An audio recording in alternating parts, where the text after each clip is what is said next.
بسم الله الرحمن الرحيم.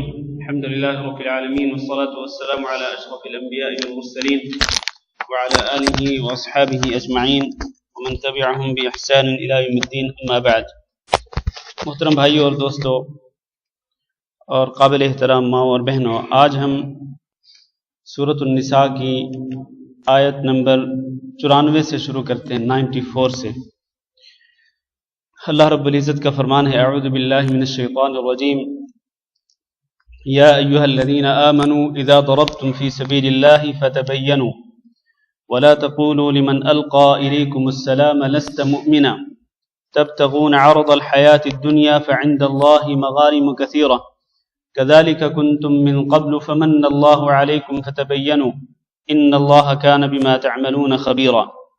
لا يستوي القاعدون من المؤمنين غير أولي الضرر والمجاهدون في سبيل الله بأموالهم وأنفسهم فضل الله المجاهدين بأموالهم وأنفسهم على القاعدين درجة وكلا وعد الله الحسنى وفضل الله المجاهدين على القاعدين أجرا عظيما درجات منه ومغفرة ورحمة وكان الله غفورا رحيما. إن الذين توفاهم الملائكة ظالمي أنفسهم قالوا فيما كنتم قالوا كنا مستضعفين في الأرض قالوا ألم تكن أرض الله واسعة فتهاجروا فيها فأولئك مأواهم جهنم وساءت مصيرا. إلا المستضعفين من الرجال والنساء والولدان لا يستطيعون حيلة ولا يهتدون سبيلا فأولئك عسى الله أن يعفو عنهم وكان الله عفوا غفورا. ومن يهاجر في سبيل الله يجد في الأرض مراغما كثيرا وسعة ومن يخرج من بيته مهاجرا إلى الله ورسوله ثم يدركه الموت فقد وقع أجره على الله وكان الله غفورا رحيما.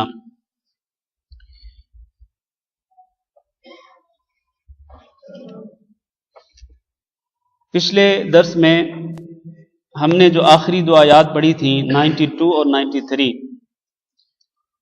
ان دو آیات کی تفسیر میں ہم نے یہ بیان کیا تھا کہ قتل کی 3 قسمیں ہیں: قتل عمد، قتل شبہ عمد اور قتل خطا. قتل عمد کس کو کہتے ہیں؟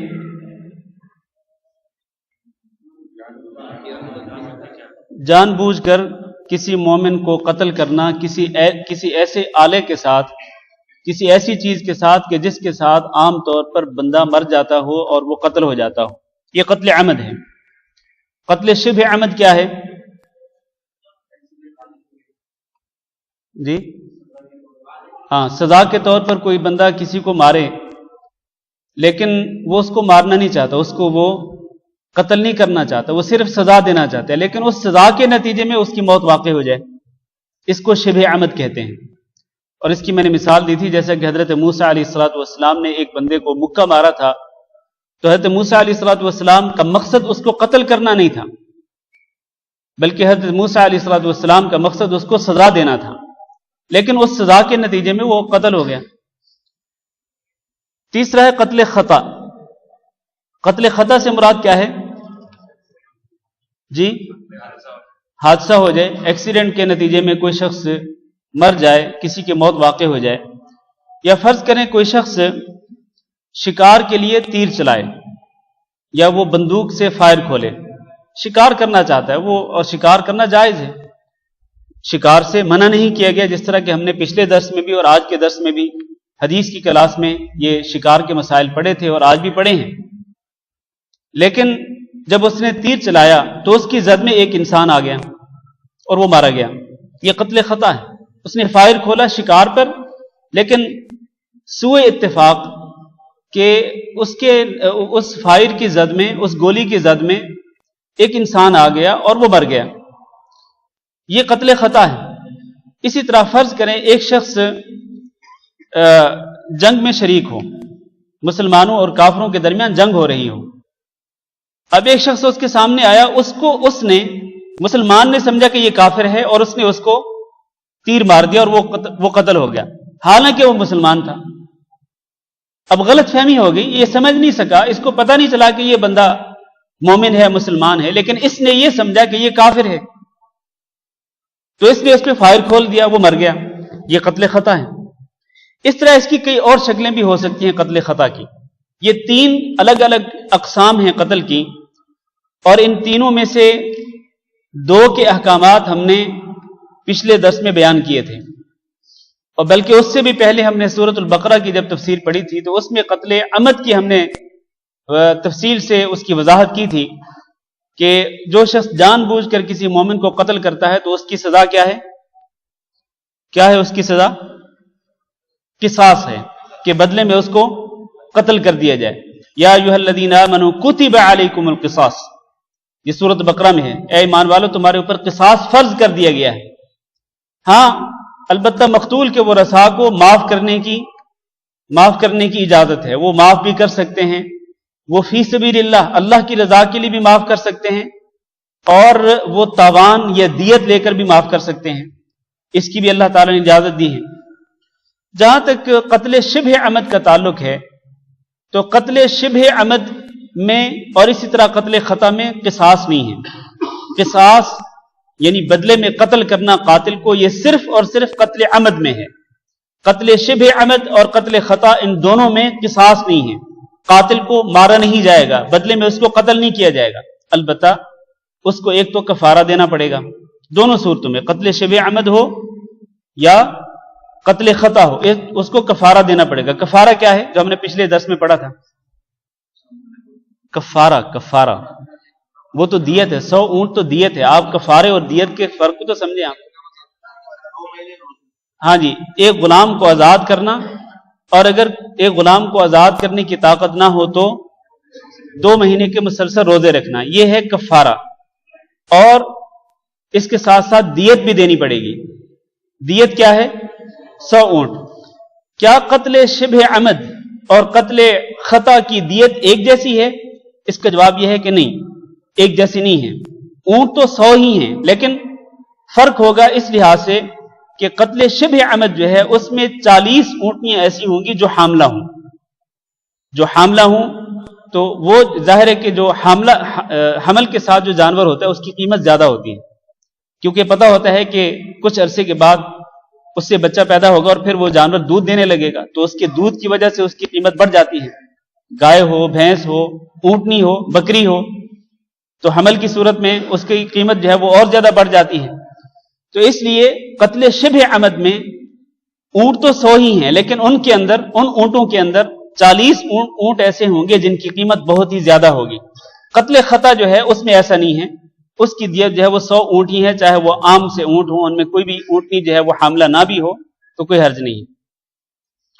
لیکن ایک بات یاد رکھیں کہ ان دونوں صورتوں میں، قتل شبہ عمد میں اور قتل خطا میں، دیت جو ہے، یہ جو تاوان ہے 100 اونٹوں کا، یہ صرف قاتل کے اوپر نہیں ہے، بلکہ قاتل کے رشتہ دار مل کر کے اس دیت کو ادا کریں گے. کیونکہ نبی صلی اللہ علیہ وسلم نے قتل خطا کی دیت قاتل کے خاندان پر فرض کی ہے کہ قاتل اور قاتل کے خاندان سب مل کر کے حصہ ڈال کر وہ اس دیت کو ادا کریں. تو یہ چند ایک مسائل تھے جو کہ میں نے پچھلے درس میں بھی بیان کیے تھے، اور آج میں نے ان کا خلاصہ عرض کر دیا ہے. ہم آگے بڑھتے ہیں. یا ایھا الذین آمنوا، اے ایمان والو، اذا ضربتم فی سبیل اللہ، جب تم اللہ کے راستے میں چلو، اور اللہ کے راستے سے مراد کیا ہے؟ جہاد ہے، یعنی جہاد کے لیے جب تم نکلو، فتبینوا، تو پھر تم تحقیق کر لیا کرو، ولا تقولوا، اور تم نہ کہا کرو، لمن القى الیکم السلام، اس شخص کو جو تمہیں سلام کہے، اس کو تم یہ نہ کہا کرو کہ لست مؤمنا، کہ تم مومن نہیں ہو. جو تمہیں سلام کہے تو تم اس کو یہ نہ کہو کہ تم مومن نہیں ہو. تبتغون عرض الحیات الدنیا، تم طلب کرتے ہو دنیا کی زندگی کا ساز و سامان. فعند اللہ مغانم کثیرہ، اگر تم دنیا کی زندگی کا ساز و سامان ہی طلب کرنا چاہتے ہو تو پھر اللہ رب العزت کے ہاں بہت ساری غنیمتیں ہیں. پھر اللہ رب العزت کی غنیمتوں کا طلبگار ہونا چاہیے تمہیں. دنیا کی زندگی کا جو ساز و سامان ہے اس کے پیچھے نہیں بھاگنا چاہیے. اس حدیث کا ایک پس منظر ہے، وہ اس آیت کریمہ کا ایک پس منظر ہے، وہ یہ ہے کہ ایک موقع پر مسلمان جا رہے تھے ایک لشکر کی شکل میں. راستے میں ایک چرواہا ملا، اور اس وقت مسلمانوں اور کافروں کے درمیان ظاہری طور پر فرق کرنے والی کوئی چیز نہیں تھی، لباس کے ذریعے یا شکل و صورت کے ذریعے کوئی ایسی چیز نہیں تھی جس کے ساتھ فرق ہو سکے کہ یہ کافر ہے اور یہ مسلمان ہے۔ البتہ ایک ایسی چیز تھی جو اسلام کا شعار تھی، بطور نشانی یہ چیز ذکر کی جاتی تھی کہ یہ شخص مسلمان ہے، اور وہ کیا چیز تھی؟ السلام علیکم۔ جو شخص السلام علیکم کہتا یہ سمجھ لیا جاتا کہ یہ شخص مسلمان ہے، یا جو شخص لا الہ الا اللہ پڑھ لیتا تو یہ سمجھ لیا جاتا کہ یہ شخص مسلمان ہے، اس کو قتل نہیں کرنا، اس کو قتل کرنا جائز نہیں ہے۔ تو ہوا یہ کہ جب یہ صحابہ کرام جا رہے تھے، راستے میں ایک بکریوں کا چرواہا ملا۔ یہ ایک عام شخص تھا، اب اس کے بارے میں پتہ نہیں تھا کہ یہ مسلمان ہے، یہ کافر ہے۔ چنانچہ اس چرواہے نے مسلمانوں کو جب دیکھا کہ یہ مسلمان ہیں تو اس نے دیکھ کر کے السلام علیکم کہا، لیکن مسلمانوں میں سے ایک جن کے وہ مشہور صحابی ہیں تو اسامہ بن زید رضی اللہ تعالیٰ عنہ، انہوں نے یہ سمجھا کہ شاید یہ اپنی جان بچانے کی خاطر اپنے آپ کو مسلمان ظاہر کر رہا ہے، جان بچانے کی خاطر، صرف ہم سے اپنا تحفظ لینے کی خاطر، اپنے آپ کو اور اپنی بکریوں کو بچانے کی خاطر یہ مسلمان ظاہر کر رہا ہے اور السلام علیکم کہہ رہا ہے۔ چنانچہ انہوں نے تیر چلا دیا اور اس کے نتیجے میں وہ چرواہا مر گیا۔ یہ بات رسول اکرم صلی اللہ علیہ وسلم تک پہنچی تو نبی کریم صلی اللہ علیہ وسلم نے اسامہ بن زید رضی اللہ تعالیٰ عنہ کو کہا کہ اقتلتہ وہو یقول لا الہ الا اللہ، اور کیا تم نے اس بندے کو، چرواہے کو، اس حالت میں قتل کر دیا کہ اس نے لا الہ الا اللہ کہا؟ ہاں، میں یہ کہنا بھول گیا کہ اس نے السلام علیکم بھی کہا اور لا الہ الا اللہ بھی پڑھا۔ تو حضرت اسامہ بن زید نے جب تیر چلایا وہ مر گیا تو نبی صلی اللہ علیہ وسلم نے فرمایا کہ اے اسامہ بن زید، کیا تم نے اس حالت میں اس کو مار دیا کہ وہ لا الہ الا اللہ پڑھ رہا تھا؟ تو اسامہ بن زید رضی اللہ تعالیٰ نے کہا کہ اللہ کے رسول، وہ تو صرف اپنی جان بچانے کی خاطر اپنے آپ کو مسلمان ظاہر کر رہا تھا، ورنہ حقیقت میں وہ مسلمان نہیں تھا۔ تو نبی صلی اللہ علیہ وسلم نے فرمایا کہ اشققت قلبہ، اور کیا تم نے اس کے دل کو چیر کر کے دیکھ لیا تھا کہ یہ دل سے مسلمان نہیں ہے اور یہ صرف اپنی جان بچانے کی خاطر السلام علیکم اور لا الہ الا اللہ کا اظہار کر رہا ہے؟ تو اس نے، حضرت اسامہ بن زید رضی اللہ تعالیٰ نے پھر بھی یہی جواب دیا کہ اللہ کے رسول، وہ صرف اپنی جان بچانے کی خاطر، رسول اکرم صلی اللہ علیہ وسلم بار بار اس کو یہ کہتے رہے کہ تم نے لا الہ الا اللہ پڑھنے والے شخص کو قتل کر دیا۔ پھر آپ نے فرمایا کہ کل قیامت کے دن اگر وہ اسی لا الہ الا اللہ کو لے کر آئے گا اللہ تعالیٰ کے سامنے اور اللہ تعالیٰ سے کہے گا کہ اسامہ بن زید سے جواب طلب کریں کہ اس نے مجھے لا الہ الا اللہ کہنے کے بعد کیوں قتل کیا تھا، تو کل قیامت کے دن اللہ کے سامنے تم اس بات کے کیا جواب دو گے؟ اسامہ بن زید رضی اللہ تعالیٰ عنہ کہتے ہیں کہ اس وقت میری یہ حالت تھی کہ میں یہ تمنا کر رہا تھا کہ کاش میں آج سے پہلے مسلمان نہ ہوا ہوتا اور ابھی اس لمحے میں مسلمان ہوتا، تاکہ اگر وہ غلطی مجھ سے ہو گئی تو کفر کی حالت میں ہوتی، میں اسلام قبول کرتا تو اللہ تعالیٰ معاف کر دیتا۔ یعنی اتنی بڑی غلطی اور اتنی بڑی زیادتی کی اسامہ بن زید رضی اللہ تعالیٰ عنہ نے۔ اسی پس منظر میں اللہ تعالیٰ نے یہ آیت اتاری کہ یا ایھا الذین آمنوا اذا ضربتم فی سبیل اللہ، اے ایمان والو جب تم اللہ کے راستے میں چلو، جہاد کے لیے نکلو، تو فتبینوا، پھر تحقیق کر لیا کرو۔ یہ نہیں کہ تحقیق کے بغیر ہی کسی پہ فائر کھول دو یا کسی پہ تیر چلا دو، نہیں، ایسا نہ کرو، تبینوا، تحقیق کر لیا کرو۔ ولا تقولوا لمن القى الیکم السلام لست مؤمنا، جو شخص تمہیں سلام کہے تو تم یہ نہ کہو کہ تم تو مومن نہیں ہو، تم تو جان بچانے کی خاطر السلام علیکم کہہ رہے ہو، جان بچانے کی خاطر تم لا الہ الا اللہ کہہ رہے ہو، نہیں، ایسا مت کہو۔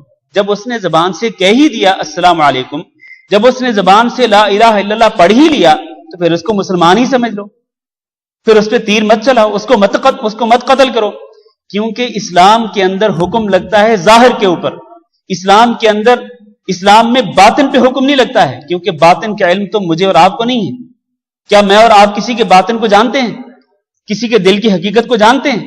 نہیں، دل کی حقیقت کو، باطن کو تو اللہ تعالیٰ کے سوا کوئی نہیں جانتا ہے۔ تو جب ایک شخص ظاہری طور پر لا الہ الا اللہ پڑھ رہا ہے، السلام علیکم کہہ رہا ہے، اپنے آپ کو مسلمان ظاہر کر رہا ہے، تو پھر اس کے اسلام پہ یقین کر لو، پھر اس پر فائر نہ کھولو اور اس پر تیر نہ چلاؤ اور اس کو قتل مت کرو۔ اس لیے فرمایا تبتغون عرض الحیات الدنیا، اور کیا تم دنیا کی زندگی کے ساز و سامان کے طلبگار ہو؟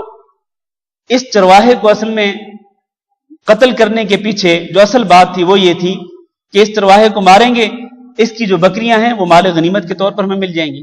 تو اللہ تعالیٰ نے اسی کے جواب میں کہا کہ کیا تم صرف یہ جو دنیا کی زندگی کا ساز و سامان ہے، یہ بکریاں، صرف اسی کی خاطر تم نے اس بندے کو مار دیا؟ تمہیں اس طرح نہیں کرنا چاہیے۔ عند اللہ مغانم کثیرہ، اللہ تعالیٰ کے ہاں بڑی غنیمتیں ہیں جو بعد میں آنے والی جنگوں میں تمہیں ملنے والی ہیں۔ اور ہوا بھی ایسے ہی، آپ کو پتا ہے کہ بہت ساری جنگیں ہوئیں، ان جنگوں کے اندر مسلمانوں کے ہاتھ بہت سارا مال غنیمت آیا، حتیٰ کہ نبی کریم صلی اللہ علیہ وسلم کی زندگی میں اور پھر آپ صلی اللہ علیہ وسلم کی وفات کے بعد حضرت ابوبکر صدیق رضی اللہ تعالیٰ عنہ کے دور میں اور حضرت عمر بن خطاب رضی اللہ تعالیٰ عنہ کے دور میں، حضرت عثمان بن عفان رضی اللہ تعالیٰ عنہ کے دور میں، پھر حضرت علی بن ابی طالب رضی اللہ تعالیٰ عنہ کے دور میں، ان چاروں خلفائے راشدین کے ادوار میں اسلام اس قدر دور تک پھیل گیا کہ قیصر و کسریٰ کے جو خزانے تھے وہ مسلمانوں کے قدموں کے اندر روندے جا رہے تھے۔ ان خزانوں کی کوئی حیثیت نہیں تھی مسلمانوں کے ہاں، یعنی وہ قیمتی خزانے جو ہیں وہ اس طرح روندے جا رہے تھے اور ان کی کوئی حیثیت نہیں تھی۔ تو اس قدر اللہ رب العزت نے وسعت دے دی۔ عند اللہ مغانم کثیرہ، اللہ تعالیٰ کے ہاں بڑی غنیمتیں ہیں۔ اس کے بعد فرمایا کذالک کنتم من قبل، اس سے پہلے تم بھی اسی طرح تھے، تمہاری بھی یہی حالت تھی۔ جب تم مکہ مکرمہ میں تھے تو تم اپنے دشمنوں کے خوف کی وجہ سے اپنے اسلام کو چھپایا کرتے تھے، اسلام کو ظاہر نہیں کیا کرتے تھے، صرف تم بھی السلام علیکم ہی کہا کرتے تھے، چھپ چھپ کے اسلام کے احکامات پہ عمل کرتے تھے۔ فمن اللہ علیکم، اور اللہ تعالیٰ نے تمہارے اوپر احسان کیا، آج تم مدینہ منورہ میں ایک اسلامی حکومت کے مالک بن گئے، ریاست اللہ تعالیٰ نے تمہیں دے دی، تو تم اپنی اس پچھلی حالت کو تو یاد کرو۔ آج یہ جو بکریوں کا چرواہا ہے یہ ایک کمزور تھا، اس نے جب السلام علیکم کہا، اس نے جب لا الہ الا اللہ پڑھا تو تم نے اس کو کمزور سمجھ کے مار دیا۔ تم خود بھی تو اسی طرح کمزور تھے مکہ مکرمہ کے اندر، اللہ تعالیٰ نے تمہارے اوپر احسان کیا تو تمہیں اللہ کا شکر گزار ہونا چاہیے تھا، اور اس طرح کمزور لوگوں کو نہیں مارنا چاہیے تھا۔ اس لیے آخر میں فرمایا فتبینوا، لہذا تم تحقیق کر لیا کرو۔ تبینوا کا لفظ دو مرتبہ آیا ہے، آیت کے شروع میں بھی اور آیت کے آخر میں بھی۔ اس سے معلوم یہ ہوتا ہے کہ تحقیق کر لینا ضروری ہے۔ جب ایک انسان ایک بات سنے تو بجائے اس کے کہ فوری طور پر وہ اس بات کو سن کر رد عمل ظاہر کرے، نہیں، فوری رد عمل غصے کی حالت میں جو ظاہر ہوتا ہے اس میں انسان بھٹک جاتا ہے، اس میں انسان سے غلطی سرزد ہو جاتی ہے۔ لہذا فوری طور پر جذبات میں آنے کی بجائے انسان کو ٹھنڈے دل کے ساتھ سوچ لینا چاہیے، اور جو بات وہ سن رہا ہے اس کے بارے میں تحقیق کر لینی چاہیے۔ ایک چھوٹی سی مثال آپ کو دیتا ہوں۔ ایک والد اپنے گھر کے اندر داخل ہو، جیسے ہی گھر کے اندر داخل ہوا اس کا ایک چھوٹا بچہ رونے لگا، اپنے باپ کو دیکھتے ہوئے رونے لگا، روتے ہوئے کہتا ہے ابا جان مجھے میرے اس بڑے بھائی نے مارا ہے، مجھے اس بڑے بھائی نے مارا ہے۔ اب یہ باپ جو ہے اپنے روتے ہوئے بیٹے کو دیکھ کر جذبات میں آتا ہے، تحقیق نہیں کرتا کہ کیا واقعتاً اس بڑے بھائی نے مارا ہے کہ نہیں مارا، اور اگر مارا ہے تو کیوں مارا ہے، ہو سکتا ہے چھوٹے کی غلطی ہو۔ وہ تحقیق کے بغیر ہی فوری طور پر کیا کرتا ہے، اپنے اس بڑے بیٹے کو مارنا شروع کر دیتا ہے۔ جب مار کر سزا دے کے فارغ ہوتا ہے، اس کے بعد جب ٹھنڈا ہوتا ہے تو تحقیق کرتا ہے، پوچھتا ہے اپنے چھوٹے بیٹے سے کہ تمہارے بڑے بھائی نے کیوں مارا تھا؟ تو تحقیق کرنے کے بعد پتہ چلتا ہے کہ غلطی تو اسی کی تھی، چھوٹے کی تھی۔ اب اس کو شرمندگی ہوتی ہے کہ میں نے اس بڑے بیٹے کو کیوں سزا دی، لیکن اب شرمندگی کا کیا فائدہ ہے، اب اس ندامت کا کیا فائدہ ہے؟ بالکل اسی طرح سے یہ بھی معاملہ ہوا کہ اس چرواہے کو قتل کر دیا گیا، بعد میں شرمندگی کا سامنا کرنا پڑا کیونکہ تحقیق نہیں کی تھی۔ تو اس لیے اللہ رب العزت نے حکم دیا ہے کہ تم تحقیق کر لیا کرو۔ سورۃ الحجرات میں اللہ تعالی نے فرمایا یا ایھا الذین آمنوا ان جاءکم فاسق بنبأ فتبینوا، اے ایمان والو اگر تمہارے پاس کوئی فاسق خبر لے کر کے آئے، جیسے کہ آج کل خبریں پھیل جاتی ہیں واٹس ایپ پہ کیا، فیس بک پہ کیا، اور پتہ نہیں کس کس نیٹ ورک پہ خبریں پتہ ہی نہیں چلتا، لمحے کے اندر پھیل جاتی ہیں، اور جب تحقیق کی جائے تو وہ خبریں جھوٹی ہوتی ہیں۔ اذا جاءکم فاسق بنبأ، جب کوئی فاسق تمہارے پاس کوئی خبر لے کر کے آئے تو اس خبر پر فوری رد عمل ظاہر نہ کرو. فتبینوا، پہلے تحقیق کر لو. اس کے بعد فرمایا ان تصیبوا قوما بجہالۃ فتصبحوا علی ما فعلتم نادمین. کہیں ایسا نہ ہو کہ کسی خبر کو سن کر تم رد عمل ظاہر کر بیٹھو اور کسی قوم کو، کسی فرد کو سزا دے دو، پھر اس کے بعد جب تحقیق ہو پتہ چلے کہ غلطی تو نہیں تھی اس کی. فتصبحوا علی ما فعلتم نادمین، پھر تمہیں شرمندگی اور ندامت کا سامنا کرنا پڑے. تو اس شرمندگی اور پچھتاوے اور ندامت سے بچنے کے لیے پہلے تحقیق کر لیا کرو.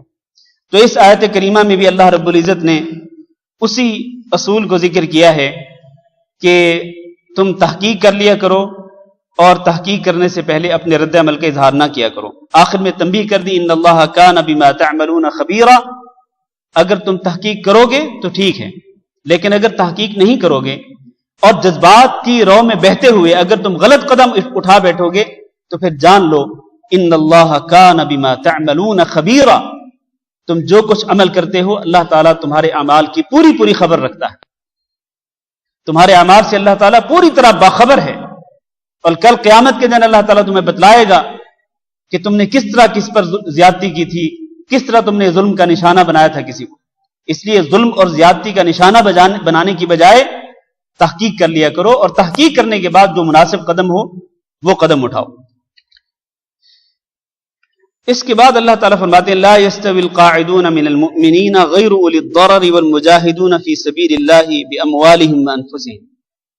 برابر نہیں ہیں القاعدون من المؤمنین، مومنوں میں سے وہ لوگ جو گھروں میں بیٹھے رہتے ہیں، یعنی جہاد میں شریک نہیں ہوتے، گھروں میں بیٹھے رہتے ہیں.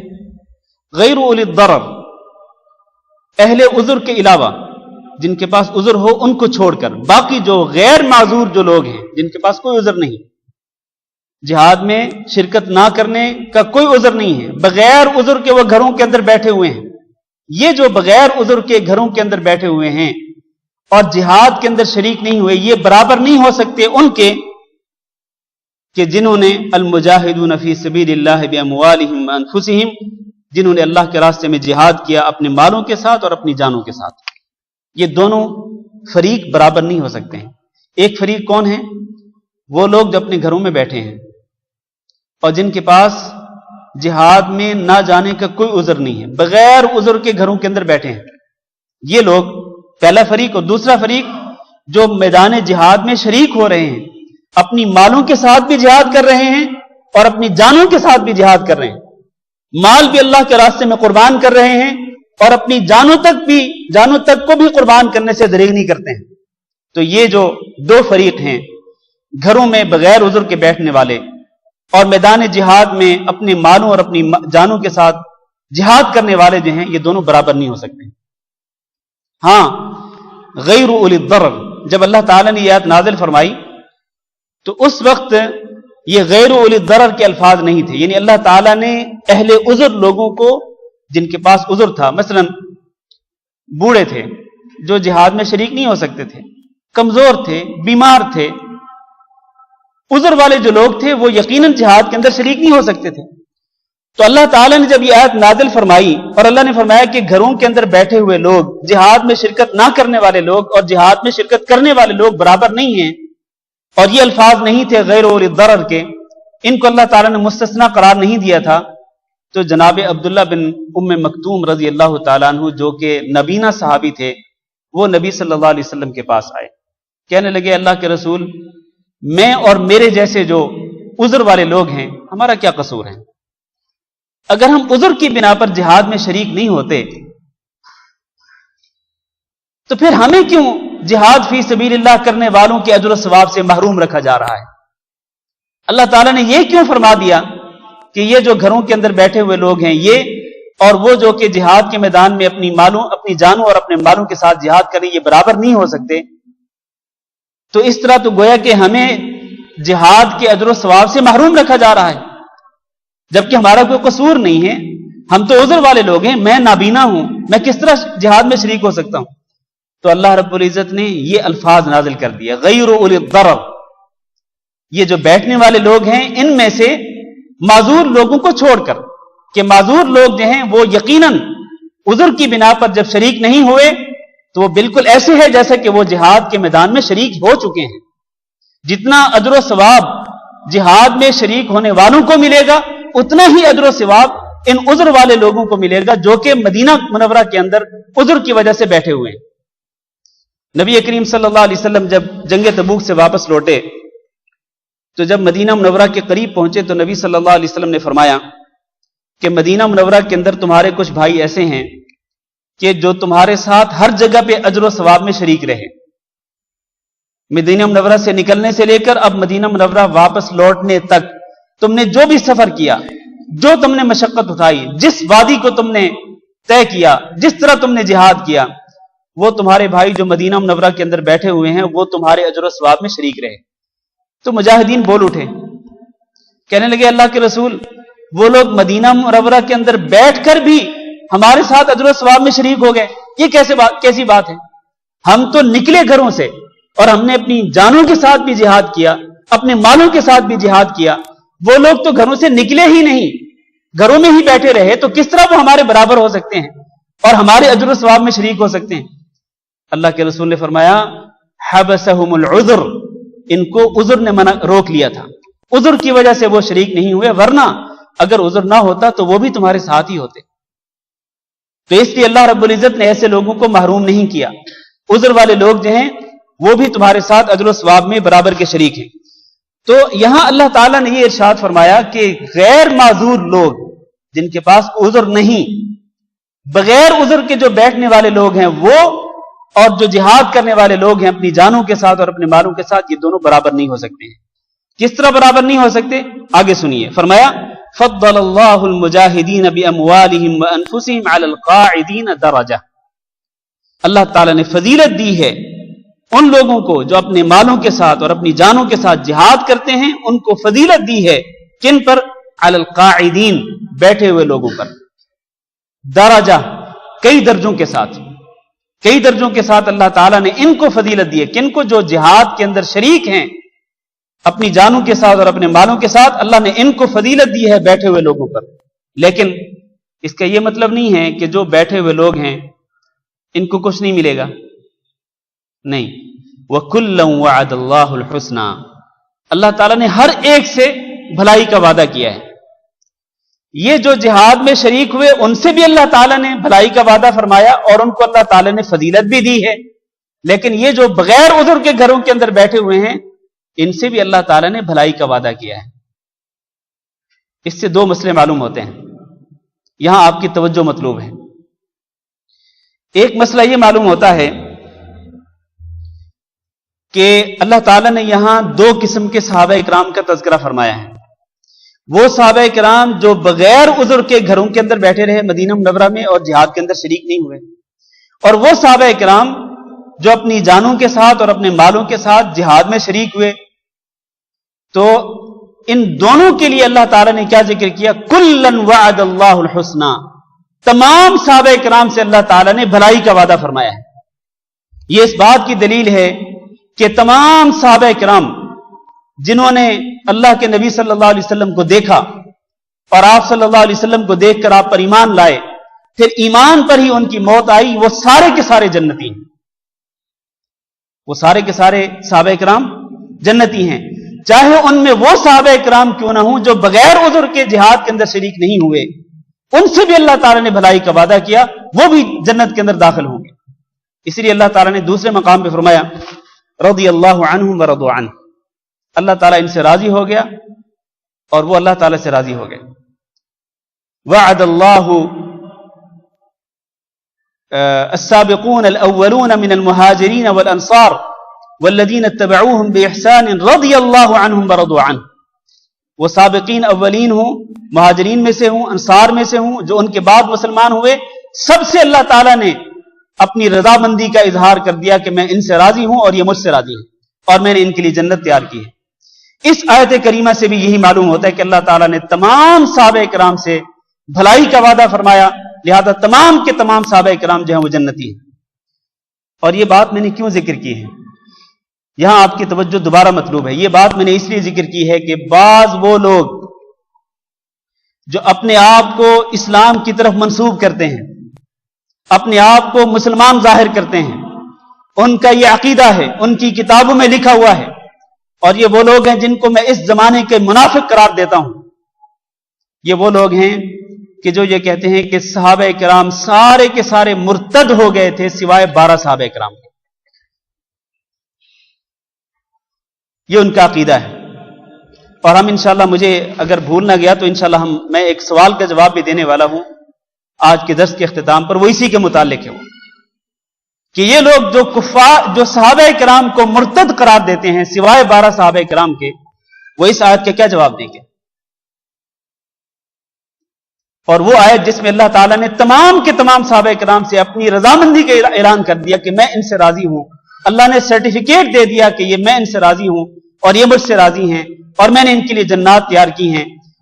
تو یہ جو صحابہ کرام 12 کو چھوڑ کر باقی تمام صحابہ کرام، اور آپ کو پتہ ہے کہ صحابہ کرام کی تعداد 1,24,000 سے زیادہ ہے، تو 12 کو چھوڑ کر باقی صحابہ کرام کو جو مرتد قرار دیتے ہیں والعیاذ باللہ، وہ ان آیات کریمہ کا کیا جواب دیتے ہیں؟ اور کل قیامت کے دن اللہ رب العزت کے سامنے وہ کیا جواب دیں گے؟ یہ بڑا ہی سنگین معاملہ ہے۔ ایک تو یہ بات جو میں اس آیت کی روشنی میں ذکر کرنا چاہتا تھا۔ دوسری بات یہ ہے کہ اللہ تعالیٰ یہاں پر یہ ارشاد فرماتا ہے کہ وہ لوگ جو بغیر عذر کے اپنے گھروں میں بیٹھے ہیں اور وہ لوگ جو اپنی جانوں اور اپنے مالوں کے ساتھ جہاد کر رہے ہیں، یہ اگرچہ اجر و ثواب کے لحاظ سے برابر نہیں ہیں۔ اللہ تعالیٰ نے جہاد کرنے والوں کو فضیلت دی ہے ان بیٹھے ہوئے لوگوں پر کئی درجات میں، اگرچہ یہ اجر و ثواب کے لحاظ سے برابر نہیں، لیکن اللہ تعالیٰ نے ان سب سے بھلائی کا وعدہ کیا ہے۔ یہ اس بات کی دلیل ہے کہ جہاد فرض عین نہیں ہے، جہاد فرض عین نہیں ہے، ورنہ اگر جہاد فرض عین ہوتا تو اللہ تعالیٰ ان لوگوں سے جو بغیر عذر کے مدینہ منورہ کے اندر بیٹھے رہے اور وہ جہاد کے اندر شریک نہیں ہوئے، اللہ تعالیٰ ان سے بھلائی کا وعدہ کیوں کرتا؟ اس نقطے پہ آپ غور کریں ذرا۔ اگر جہاد فرض عین ہوتا، سب لوگوں کے لیے نکلنا ضروری ہوتا، سب لوگوں کا جہاد میں شریک ہونا ضروری ہوتا، تو پھر اللہ تعالیٰ ایسے لوگوں سے جو کہ مدینہ منورہ میں بغیر عذر کے بیٹھ گئے تھے، جہاد میں شریک نہیں ہوئے تھے، اللہ تعالیٰ نے ان سے بھلائی کا وعدہ کیوں فرمایا؟ یہ اس بات کی دلیل ہے کہ جہاد فرض عین نہیں ہے، جہاد فرض کفایہ ہے۔ مسلمانوں کی ایک جماعت ایسی ہو جو جہاد کر رہی ہو تو باقی جو مسلمان ہیں ان کے لیے اس جہاد کے اندر شامل ہونا فرض نہیں ہے۔ جب ایک جماعت اس فرض کو قائم کیے ہوئے ہے تو پھر وہی کافی ہے، اور سارے لوگوں کا جہاد کے اندر شریک ہونا ضروری نہیں ہوتا ہے۔ ہاں، بعض صورتوں کے اندر جہاد فرض عین ہو بھی جاتا ہے، بعض صورتوں کے اندر، مثلا خلیفہ وقت اعلان کر دے، وہ کہے کہ کافروں نے ہمارے اوپر حملہ کر دیا ہے، لہذا سارے کے سارے لوگ نکلیں کافروں کا مقابلہ کرنے کے لیے، تو پھر سارے کے سارے مسلمانوں پر لازم ہو جائے گا کہ وہ سب کے سب نکلیں اور کافروں کا مقابلہ کریں۔ لیکن اگر خلیفہ وقت کی طرف سے ایسا اعلان نہیں ہوتا، اور آج کل تو آپ کو معلوم ہے کہ ہر ملک کے اندر، اسلامی ملکوں کے اندر اسلامی فوجیں موجود ہیں، ایک محکمہ دفاع، وزارت دفاع موجود ہے ہر ملک کے اندر، ظاہر ہے کہ اس وزارت کا کیا فریضہ ہے؟ ملک کی فوج کا کیا فریضہ ہے؟ ملک کی فوج کا سب سے بڑا فریضہ یہ ہے کہ وہ ملک کی حدود کی حفاظت کرے، ملک کی حدود کا دفاع کرے، اور ایسی فوجوں پر اربوں روپے کا سرمایہ جو ہے وہ خرچ کیا جاتا ہے۔ بجٹ کا ملک کے بجٹ کا بہت بڑا حصہ جو ہے وہ ایسی فوجوں پر خرچ کیا جاتا ہے۔ تو جب ایک اسلامی فوج موجود، اسلامی ملک کے اندر فوج موجود ہو، تو اس ملک کے اندر یہ کہنا کہ جہاد سب کے اوپر فرض عین ہے، یہ بہت بڑا مغالطہ ہے، یہ بہت بڑا مغالطہ ہے۔ اور یہ میرے بھائیوں ایک بڑا ہی علمی مسئلہ ہے جس کو میں نے انتہائی اختصار کے ساتھ بیان کر دیا ہے، ورنہ اس پر مزید بھی گفتگو ہو سکتی ہے۔ تو ہم آگے بڑھتے ہیں۔ اللہ تعالیٰ نے فرمایا وَفَضَّلَ اللَّهُ الْمُجَاهِدِينَ عَلَى الْقَاعِدِينَ أَجْرًا عَظِيمًا، اللہ تعالیٰ نے فضیلت دی ہے مجاہدوں کو بیٹھے ہوئے لوگوں پر اجر عظیم کے ساتھ، کہ مجاہدوں کو جو جہاد کر رہے ہیں اللہ تعالیٰ ان کو اجر عظیم عطا کرے گا۔ درجات من، اللہ تعالیٰ کی طرف سے ان کو درجات عطا کیے جائیں گے، ومغفرہ، اور مغفرت دی جائے گی، بخشش ان کو عطا کی جائے گی، اور اللہ تعالیٰ کی رحمت ان کو نصیب ہوگی۔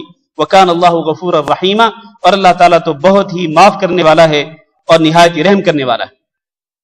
نبی کریم صلی اللہ علیہ وسلم کی ایک حدیث ہے، آپ صلی اللہ علیہ وسلم نے ارشاد فرمایا کہ اللہ تعالیٰ نے جنت کے اندر 100 درجات تیار کیے ہیں اور وہ 100 کے 100 درجات مجاہدین کے لیے ہیں. یعنی جنت کے درجات میں سے 100 درجات ایسے ہیں جو اللہ تعالیٰ نے خاص کر دیے ہیں. کن کے لیے؟ صرف مجاہدین کے لیے. اللہ اکبر. اور پھر ہر 2 درجوں کے درمیان کتنی مسافت ہے؟ فرمایا جتنی مسافت زمین اور آسمان کے درمیان ہے. یعنی اتنی بڑی جنت کا اتنا بڑا حصہ اللہ تعالیٰ نے خاص کر دیا ہے صرف اور صرف مجاہدین کے لیے. اس سے آپ اندازہ کر سکتے ہیں کہ اللہ کے راستے میں جہاد کرنے والے جو لوگ ہیں اپنی جانوں کے ساتھ اور اپنے مالوں کے ساتھ جو جہاد کرنے والے لوگ ہیں اللہ تعالیٰ نے ان کو کتنی زیادہ فضیلت دی ہے. اس میں کوئی شک نہیں کہ جہاد کرنے والے یقیناً فضیلت رکھتے ہیں. ان کا اجر و ثواب بہت زیادہ ہے, ان کے درجات بہت بلند ہیں.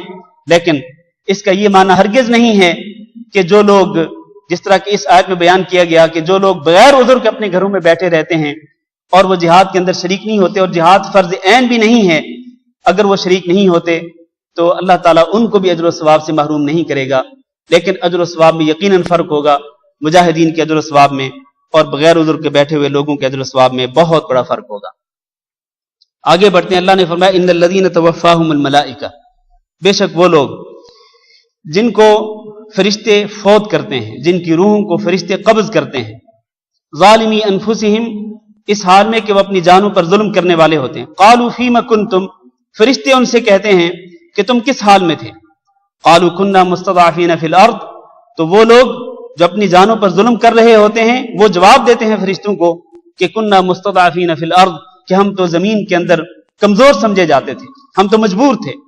قالوا الم تکن ارض اللہ واسعۃ فتہاجروا فیہا, تو فرشتے کہتے ہیں کہ کیا اللہ کی زمین کھلی نہیں تھی کہ تم ہجرت کر کے چلے جاتے. فاولئک مأواہم جہنم, تو یہ جو لوگ ہیں جن کی روحیں فرشتے اس حال میں قبض کرتے ہیں کہ وہ اپنی جانوں پر ظلم کرنے والے ہوتے ہیں, اللہ نے فرمایا ایسے لوگوں کا ٹھکانہ جہنم ہے. وساءت مصیرا, اور جہنم کا ٹھکانہ بہت برا ٹھکانہ ہے. اس آیت کریمہ کی تفسیر کو سمجھنے کے لیے تھوڑی سی وضاحت کرنا چاہتا ہوں, اس کا پس منظر عرض کرنا چاہتا ہوں تاکہ اس کی تفسیر ہمارے ذہنوں میں بیٹھ جائے. پس منظر یہ ہے کہ جب رسول اکرم صلی اللہ علیہ وسلم کو مکہ مکرمہ سے ہجرت کرنے کی اجازت ملی تو اس کے ساتھ ہی تمام اہل اسلام پر یہ بات فرض کر دی گئی کہ جو مکہ مکرمہ میں ہیں اور جو مکہ مکرمہ کے آس پاس بستیوں میں رہنے والے لوگ ہیں, قبائل کے اندر رہنے والے جو مسلمان ہیں, ان سب پر فرض ہے کہ وہ ہجرت کر کے مدینہ منورہ کی طرف چلے جائیں. اور اس میں 2 مقاصد تھے. ایک تو یہ کہ مکہ مکرمہ کے اندر خصوصی طور پر کفار جس طرح ظلم و ستم کا نشانہ بنا رہے تھے مسلمانوں کو, ایک تو اس ظلم و ستم سے نجات مل جائے مسلمانوں کو. ایک تو یہ مقصد تھا. ہجرت کرنے کی اللہ نے اجازت کیوں دی؟ کہ تاکہ کافروں کی طرف سے جو ظلم و ستم ہو رہا تھا اس سے مسلمانوں کو نجات مل جائے. دوسرا, ہجرت کیوں فرض کی گئی؟ اس لیے فرض کی گئی کہ مدینہ منورہ کے اندر ایک اسلامی حکومت قائم ہو چکی تھی, تو مسلمانوں کو اجتماعی طور پر مضبوط کرنا مقصود تھا کہ مسلمان جہاں کہیں بھی ہیں وہ ہجرت کر کے مدینہ منورہ میں پہنچے تاکہ مسلمان ایک جماعت کی شکل میں, مضبوط جماعت کی شکل میں کافروں کے سامنے کھڑے ہو سکیں اور کافروں کا مقابلہ کر سکیں. لیکن جب ہجرت فرض کی گئی تو اس کے بعد ہوا یہ کہ بعض ایسے لوگ تھے کہ جنہوں نے طاقت رکھنے کے باوجود ہجرت نہیں کی. وہ ہجرت کر سکتے تھے لیکن ہجرت نہیں کی. اپنے آبائی وطن سے پیار ہوتا ہے, اپنی جائیداد سے پیار ہوتا ہے, اپنی زمین سے پیار ہوتا ہے, اپنے آباء و اجداد سے پیار ہوتا ہے. تو کچھ مسلمان جو ہیں وہ اپنے آباء و اجداد کی محبت میں اور اپنے آبائی وطن کی محبت میں, اپنی جائیداد کی محبت میں انہوں نے ہجرت نہیں کی اور اپنی اپنی جگہ پہ برقرار رہے. اللہ تعالیٰ نے ایسے ہی لوگوں کا تذکرہ فرمایا کہ یہ جو لوگ ہیں جنہوں نے ہجرت فرض ہونے کے باوجود ہجرت نہیں کی, حالانکہ اللہ کا حکم تھا کہ ہجرت کرو, لیکن انہوں نے ہجرت نہیں کی اور اللہ کی رضا کے لیے, اللہ کے دین کے لیے انہوں نے اپنا آبائی وطن نہیں چھوڑا ہے اور اپنی جائیدادوں کو نہیں چھوڑا ہے اللہ کے حکم کے باوجود. تو اللہ تعالیٰ نے فرمایا کہ یہ جو لوگ ہیں کہ جو اپنی جانوں پر ظلم کر رہے تھے، اور اپنی جانوں پر ان کا ظلم کیا تھا کہ یہ ہجرت نہیں کر رہے تھے. ہجرت نہ کرنا اللہ کے حکم کے باوجود، ہجرت کی فرضیت کے باوجود، یہ اپنی جانوں پر ظلم کے برابر تھا. چنانچہ اللہ تعالیٰ نے فرمایا کہ جب ایسے لوگوں کو فرشتے مارنے لگتے ہیں اور ان کی روحوں کو قبض کرنے لگتے ہیں تو فرشتے ان سے پوچھتے ہیں کہ تم کس حال میں تھے، کیوں تم نے ہجرت نہیں کی؟ قالوا كنا مستضعفين في الارض، تو یہ جواب دیتے ہیں کہ ہم تو زمین کے اندر مجبور تھے، مقہور تھے، اور ہمیں کمزور سمجھا جاتا تھا، اس لیے ہم ہجرت نہ کر سکے. حالانکہ یہ ان کی غلط بیانی تھی، حالانکہ وہ ہجرت کر سکتے تھے، ہجرت کی ان کو استطاعت تھی. تو اللہ تعالیٰ نے، فرشتوں نے جواب دیا الم تکن ارض اللہ واسعۃ فتہاجروا فیہا، تو اگر تم اس زمین پر، مکہ کی سرزمین پر اگر تمہیں کمزور سمجھا جاتا تھا تو اللہ کی زمین تو بڑی کھلی تھی، تم مدینہ منورہ میں ہجرت کر کے جا سکتے تھے اور وہاں پر جا کر تم اسلام کی تعلیمات پہ آزادانہ طور پر عمل کر سکتے تھے، کیوں نہیں کیے تم نے ہجرت؟ تو اللہ تعالیٰ نے ایسے لوگوں کے بارے میں فرمایا اولئک مأواہم جہنم، ان لوگوں کا ٹھکانہ جہنم ہے، وساءت مصیرا، اور ان کا ٹھکانہ بہت برا ہے، کیونکہ انہوں نے اللہ کے حکم پہ عمل نہیں کیا اور ہجرت نہیں کی.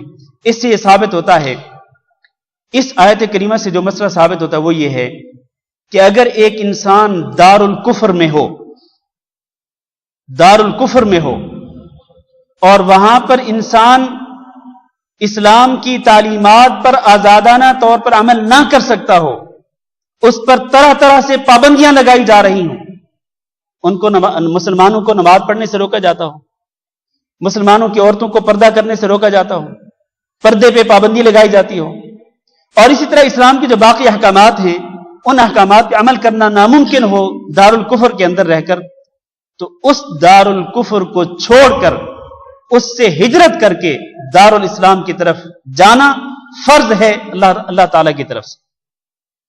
ایسے دار الکفر کے اندر انسان نہیں رہ سکتا ہے کہ جس میں انسان آزادانہ طور پر اسلام کے احکامات کا عمل نہ کر سکتا ہو. ورنہ میرے بھائیوں، اگر یہ ہجرت فرض نہ ہوتی تو اللہ تعالیٰ ان ہجرت نہ کرنے والوں کے بارے میں یہ کیوں فرماتا کہ ان کا ٹھکانہ جہنم ہے، اور ان کا ٹھکانہ بہت برا ٹھکانہ ہے. یہ اس بات کی دلیل ہے کہ ایک انسان اگر دار الکفر میں رہائش پذیر ہو اور وہاں پر وہ اسلام کے احکامات پہ عمل نہ کر سکتا ہو تو اس دار الکفر کو چھوڑ کر دار الاسلام میں جانا اس کے لیے ضروری ہے، اور اگر وہ نہیں جائے گا تو اپنے اسلام کو، اپنے دین کو خطرے میں ڈالے گا. ہاں، الا المستضعفین من الرجال والنساء والولدان، اللہ تعالیٰ نے کچھ لوگوں کو مستثنی قرار دے دیا. ہجرت کی فرضیت سے، اس حکم سے اللہ تعالیٰ نے کچھ لوگوں کو مستثنی قرار دے دیا. وہ کون ہیں؟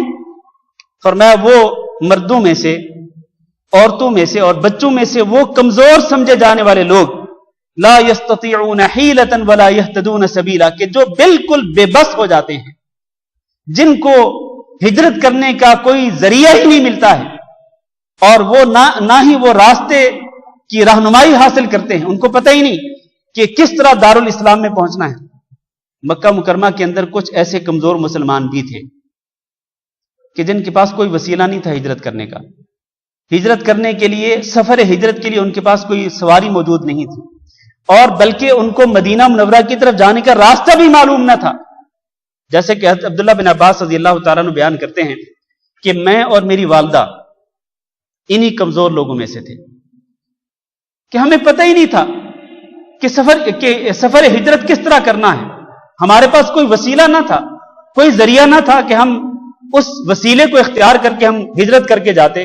ہم تو کمزور تھے اور ہمیں حتیٰ کہ راستہ بھی معلوم نہ تھا مدینہ منورہ کا. تو اللہ تعالیٰ نے ایسے کمزور قسم کے لوگوں کو مستثنی قرار دے دیا، اور بلکہ اللہ نے فرمایا فَأُولَٰئِكَ عَسَى اللَّهُ أَن يَعْفُوَ عَنْهُمْ، بہت قریب ہے کہ اللہ تعالیٰ ایسے لوگوں کو درگزر کر دے. وَكَانَ اللَّهُ عَفُوًّا غَفُورًا، اور اللہ تعالیٰ بہت ہی درگزر کرنے والا اور بڑا ہی معاف کرنے والا ہے. تو ایسے جو کمزور قسم کے لوگ ہوں، جو دار الکفر سے ہجرت کرنے کی استطاعت نہ رکھتے ہوں، تو ٹھیک ہے، وہ مجبور ہیں، وہ کمزور ہیں. اللہ تعالیٰ نے ایسے لوگوں کو درگزر کر دیا اور ایسے لوگوں کو معاف کر دیا. آخری آیت پڑھ لیں، انشاءاللہ درس ختم کرتے ہیں. فرمایا وَمَن يُهَاجِرْ فِي سَبِيلِ اللَّهِ يَجِدْ فِي الْأَرْضِ مُرَاغَمًا كَثِيرًا وَسَعًا، جو شخص ہجرت کرے اللہ کے راستے میں تو وہ زمین میں پا لے گا بہت ساری قیام کی جگہیں، وسعا، اور بڑی گنجائش پا لے گا. مطلب یہ ہے کہ جو شخص اللہ کے راستے میں ہجرت کر کے جائے گا نا، تو ایسا نہیں ہے کہ اس کو رہنے کے لیے کوئی جگہ نہیں ملے گی، نہیں، یجد فی الارض مراغما کثیرا، وہ زمین کے اندر رہنے کی بہت ساری جگہیں پالے گا، وسعہ، اور زمین کے اندر بڑی گنجائش پالے گا۔ لہذا ہجرت کرنے سے گھبرانا نہیں چاہیے کہ میں ہجرت کر کے جاؤں گا تو کہاں رہوں گا، کہاں رہائش رکھوں گا، نہیں، آپ اگر اللہ کے راستے میں ہجرت کریں گے، اللہ کی رضا کی خاطر ہجرت کریں گے، اللہ کے دین کی خاطر ہجرت کریں گے، تو اللہ تعالیٰ آپ کو اور آپ کی فیملی کو رہنے کی جگہ ضرور عطا کر دے گا۔ آپ دیکھتے نہیں کہ مکہ مکرمہ سے اور باقی جگہوں سے جن لوگوں نے ہجرت کی مدینہ منورہ کی طرف، تو کیا ان مہاجرین کو مدینہ منورہ کے اندر رہنے کی جگہ نہیں ملی؟ اور جگہ ملی کہ نہیں ملی؟ ان کو جگہ ملی، انصار نے ان کے لیے سب کچھ قربان کر دیا۔ انصار مدینہ نے اپنے مہاجر بھائیوں کو اپنے پاس ٹھہرانے کی جگہ دی، حتیٰ کہ اپنی جائیدادیں تقسیم کر دی کہ آدھی جائیداد میری اور آدھی جائیداد آپ کی۔ جب اللہ کے رسول صلی اللہ علیہ وسلم نے مہاجروں کو اور انصار کو بھائی بھائی قرار دیا، مواخات قائم کی، تو اس کے نتیجے میں انصار مدینہ نے اخوت اور بھائی چارے کی جو مثالیں قائم کی، اللہ اکبر، وہ مثالیں آج تک نہیں مل سکتی ہیں اور قیامت تک وہ مثالیں نہیں مل سکتی۔ حتیٰ کہ ایک انصاری بھائی جو ہے اپنے مہاجر بھائی کو یہ پیشکش کرتا ہے کہ دیکھیں میرے پاس 4 بیویاں ہیں، ان چاروں میں سے جس کو پسند کرتے ہو میں اس کو طلاق دے دیتا ہوں، عدت گزارنے کے بعد تم اس کو اپنی بیوی بنا لو۔ اس سے بڑی قربانی کیا ہوگی؟ اور وہ اپنے مہاجر بھائی کو پیشکش کرتا ہے کہ دیکھو میں مدینہ منورہ کے اندر سب سے زیادہ مال والا ہوں۔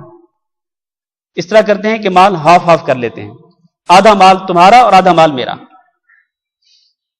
کیا اس سے زیادہ ایثار اور قربانی کی مثالیں کہیں مل سکتی ہیں؟ نہیں مل سکتی۔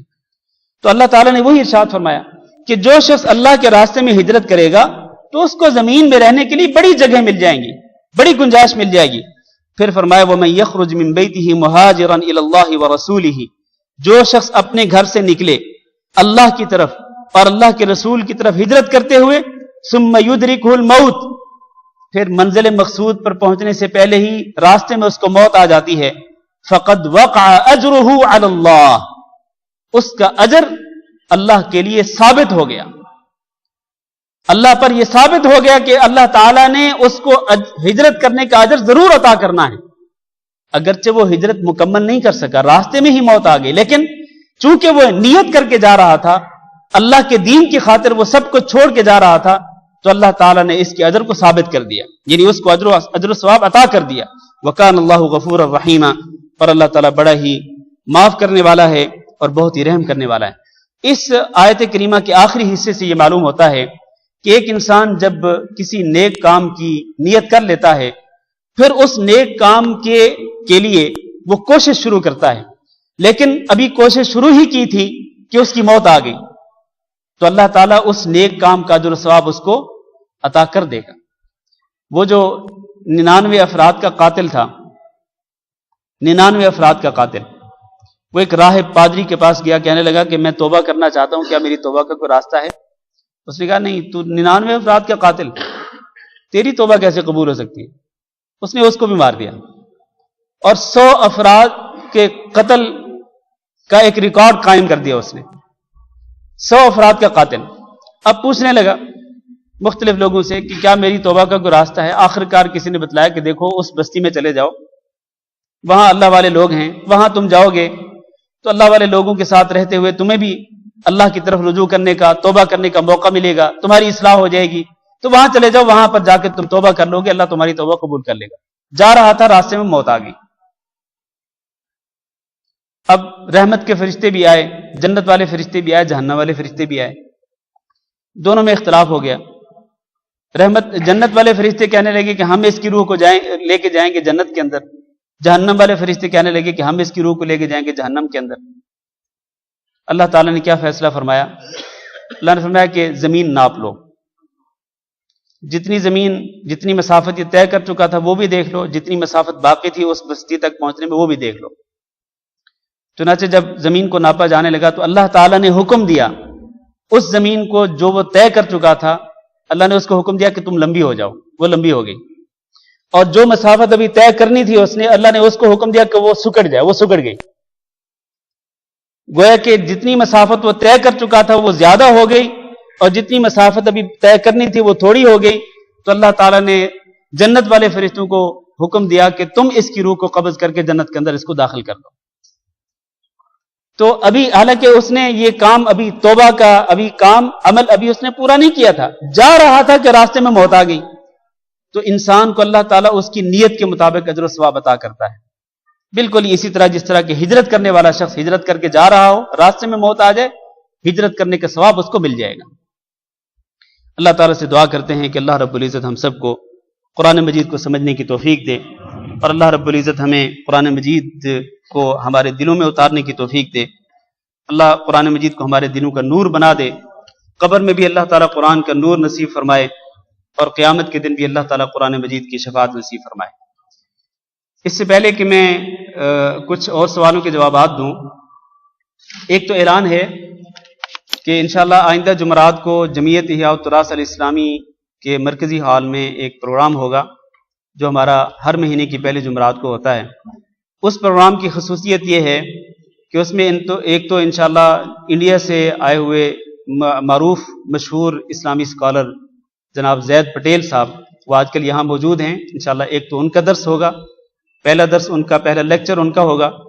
پھر اس کے بعد دوسرا جو درس ہے وہ سید ضیاء اللہ شاہ بخاری حفظہ اللہ, جو کہ پاکستان کے مشہور عالم دین ہیں, یہاں کئی مرتبہ آ چکے ہیں, تو وہ انشاءاللہ آ رہے ہیں. انشاءاللہ ان کا بھی خطاب ہوگا. تو دو بڑے اہم اسکالر ہیں جن کا خطاب ہونے والا ہے اس پروگرام میں. جمعیت احیاء التراث الاسلامی قرطبہ میں جو مرکزی ہال ہے اس کے اندر انشاءاللہ یہ پروگرام ہوگا آئندہ جمعرات کو عشاء کی نماز کے بعد. تو آپ سے گزارش ہے کہ آپ اس پروگرام میں ضرور شریک ہوں. ایک سوال میرے پاس اصل میں موبائل پہ آیا تھا, واٹس ایپ کیا تھا کسی ایک ہمارے دوست نے, تو جس کا میں نے ابھی درس میں بھی تذکرہ کیا ہے, میں اس کا جواب دینا چاہتا ہوں.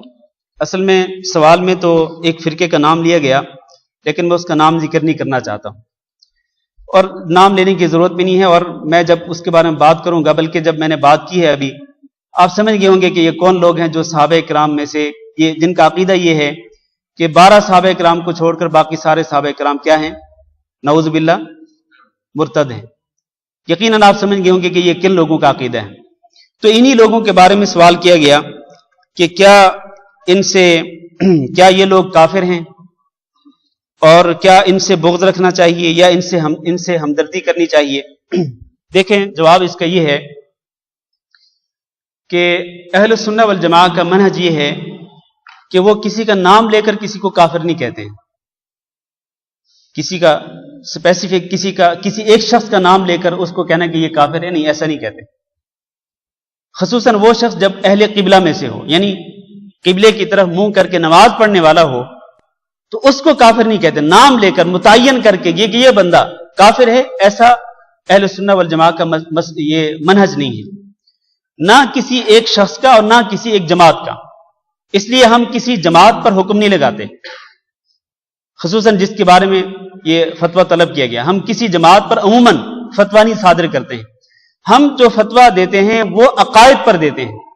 اب مثلاً یہی جو آج میں نے جو بات بیان کی ہے, جو شخص یہ کہتا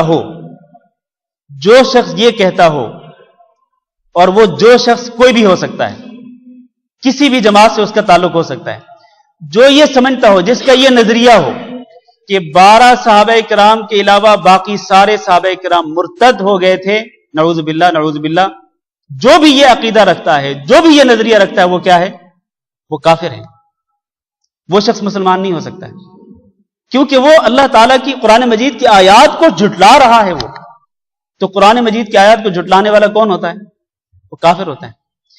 جو شخص حضرت علی رضی اللہ تعالیٰ عنہ کو معبود سمجھتا ہو, حضرت علی رضی اللہ تعالیٰ عنہ کو مدد کے لیے پکارتا ہو, یا علی مدد کہتا ہو, یقیناً وہ شخص مشرک ہے, اور اس کے اس کفر سے بڑا کفر کوئی نہیں ہو سکتا ہے. جو شخص گھوڑے کی پوجا کرتا ہو, یقیناً وہ شخص کافر ہے. جو شخص صحابہ کرام کے ساتھ چڑ رکھتا ہو, صحابہ کرام کو گالی گلوچ کا نشانہ بناتا ہو, یقیناً وہ شخص کافر ہے. کیوں؟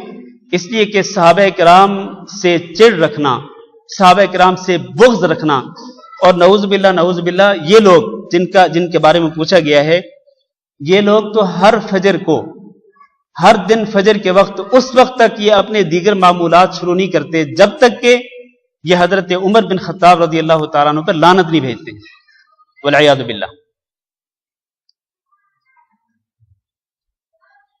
اور اسی طرح حضرت معاویہ رضی اللہ تعالیٰ عنہ، بلکہ میں نام نہیں لیتا، نام لیے بغیر کہتا ہوں، ان لوگوں کے ایک لیڈر جو ابھی کچھ عرصہ پہلے بہت بڑا مذہبی پیشوا تھا، اس نے اپنی کتاب الحکومت الاسلامیہ میں لکھا ہے، الجماعت الاسلامیہ، اس کی کتاب ہے الجماعت الاسلامیہ یا الحکومت الاسلامیہ، مجھے یاد نہیں اچھی طرح سے۔ اس نے اپنی کتاب میں لکھا ہے کہ جو شخص فجر کے وقت اٹھ کر حضرت امیر معاویہ رضی اللہ تعالیٰ عنہ پر لعنت بھیجے، شام ہونے تک 70,000 فرشتے اس کے لیے مغفرت کی دعا کرتے ہیں، اور جو شخص شام کے وقت امیر معاویہ رضی اللہ تعالیٰ عنہ پر لعنت بھیجے، فجر ہونے تک 70,000 فرشتے اس کے لیے رحمت کی بخشش کی دعا کرتے ہیں۔ یہ ان لوگوں کا نظریہ ہے، نظریہ۔ ہم اس نظریے کو کفر کہتے ہیں، ہم ان کے عقیدے کو کفر کہتے ہیں۔ یہ عقیدہ جن لوگوں کا بھی ہوگا یقیناً وہ کفار ہوں گے، وہ مسلمان نہیں ہو سکتے۔ تو اس لیے یہ ہمارا مسلک نہیں ہے، یہ ہمارا منہج نہیں ہے کہ ہم کسی جماعت کا نام لے کر یا کسی شخص کا نام لے کر ہم اس کو کافر قرار دیں، نہیں، ہرگز نہیں۔ ہم یہ کہتے ہیں کہ جس کا یہ عقیدہ ہوگا، جس کا یہ نظریہ ہوگا، وہ کافر ہوگا، اور اس کا یہ نظریہ اور یہ عقیدہ کافر والا عقیدہ ہوگا۔ باقی رہی یہ بات کہ کیا ایسے لوگوں سے بغض رکھنا چاہیے؟ جی ہاں، ایسے لوگوں سے دل کے اندر بغض ہونا چاہیے۔ دل کے اندر ایسے لوگوں کے بارے میں محبت نہیں ہو سکتی۔ آپ دیکھیں نا، ایک شخص حضرت عائشہ رضی اللہ تعالیٰ عنہ پر تبرہ بازی کرے، جو مومنوں کی ماں ہیں، کیا آپ کو اس سے محبت ہو سکتی ہے؟ حضرت عائشہ رضی اللہ تعالیٰ عنہ ام المومنین، آپ ان کو ایک سائڈ پہ رہنے دیں، آپ اپنی ماں کے بارے میں سوچیں، کیا اگر کوئی شخص آپ کی ماں کو نعوذ باللہ اگر آپ کی ماں پہ وہ تہمت لگا دے، کیا آپ اس سے محبت کریں گے؟ نہیں کریں گے۔ اور میرے بھائیوں، یہ تو ام المومنین ہیں، مومنوں کی ماں، اور جن کی فضیلت اللہ تعالیٰ نے قرآن مجید کے اندر ذکر کی، اور جن کے فضائل نبی صلی اللہ علیہ وسلم نے ذکر کیے، تو جو شخص ان کو برا بھلا کہے گا، کیا ایسے شخص سے محبت ہو سکتی ہے؟ نہیں ہو سکتی۔ ایسے شخص سے یقیناً بغض رکھنا ضروری ہے۔ ہاں، یہ ایک الگ بات ہے کہ ایسے لوگوں کی اصلاح کی کوشش ضرور کرنی چاہیے۔ ایسے لوگوں میں جو سنجیدہ لوگ ہوتے ہیں، ان کو اپنے پاس بٹھا کر یا آپ ان کے پاس جا کر آپ ان کو قرآن و حدیث کی روشنی میں حقائق ضرور بتلائیں کہ بھئی آپ کے یہ جو عقائد ہیں، یہ جو نظریات ہیں، یہ غلط ہیں۔ آپ اپنے عقائد اور اپنے نظریات کی اصلاح کر لیں۔ اصلاح کی کوشش ضرور ہونی چاہیے، دعوت ضرور دینی چاہیے صحیح مسلک، صحیح منہج کی طرف، قرآن و حدیث کی طرف ایسے لوگوں کو دعوت ضرور دینی چاہیے۔ لیکن جہاں تک دلی محبت کا تعلق ہے، کم از کم میرا ایمان تو گوارا نہیں کرتا کہ جو میری ماں کو اور سارے مومنوں کی ماں کو جو برا بھلا کہے، جو حضرت عمر رضی اللہ تعالیٰ عنہ پر لعنت بھیجے، نعوذ باللہ جو حضرت امیر معاویہ رضی اللہ تعالیٰ عنہ پر لعنت بھیجے، کم از کم میرا ایمان گوارا نہیں کرتا کہ میں اس سے دلی محبت رکھوں، میں اس سے یقیناً بغض رکھوں گا، اور یہ بغض رکھنا میرے ایمان کا تقاضا ہے۔ میرا خیال ہے کہ یہ جواب کافی ہے، اس سے زیادہ میں اور کچھ کہہ نہیں سکتا ہوں۔ ایک اور اعلان یہ ہے کہ باہر اسٹال پر میرے خطبات جمعہ جو 2013 میں تھے، ان کی سی ڈی موجود ہے، آپ حضرات باہر سے وہ سی ڈی لے سکتے ہیں۔ اور اسی طرح یہ جو کتاب ہم پڑھتے ہیں، حدیث کی کتاب ضیاء الکلام، یہ بھی آج باہر موجود ہے، چند نسخے اس کے موجود ہیں، تو جس کو ضرورت ہو وہ یہ کتاب لے سکتے ہیں۔ باقی سوالوں کے جوابات رہنے دیں، اب انشاءاللہ باقی سوالوں کے جوابات اگلے جمعہ کو دیں گے۔ کل حیا ابراہیم میں درس ہے، یہ آپ نوٹ کر لیں۔ ایک اور بھائی ہیں ہمارے ممتاز قریشی صاحب، ان کی وائف کی دادی جن کا نام مہربانو تھا، وہ 21 فروری کو انتقال کر گئی ہیں، تو انہوں نے دعا کی اپیل کی ہے کہ ان کی مغفرت کے لیے دعا کریں۔ تو ہم دعا کرتے ہیں کہ اللہ تعالیٰ ان کی بھی مغفرت فرمائے، جن کے لیے خصوصی طور پر اپیل کی گئی ہے، اور اسی طرح جتنے بھی مسلمان بھائی بہنیں فوت ہوئے، تمام فوت شدگان کے لیے ہم دعا کرتے ہیں کہ اللہ تعالیٰ سب کی مغفرت فرمائے، اللہ تعالیٰ سب کی قبر منور فرمائے، اور اللہ تعالیٰ سب کی قبروں کو جنت کے باغ بنائے، اور اللہ تعالیٰ ہمارا بھی خاتمہ ایمان پر فرمائے۔ استغفر اللہ لی ولکم ولسائر المسلمین إنه هو الغفور الرحيم. جزاكم الله خيرا.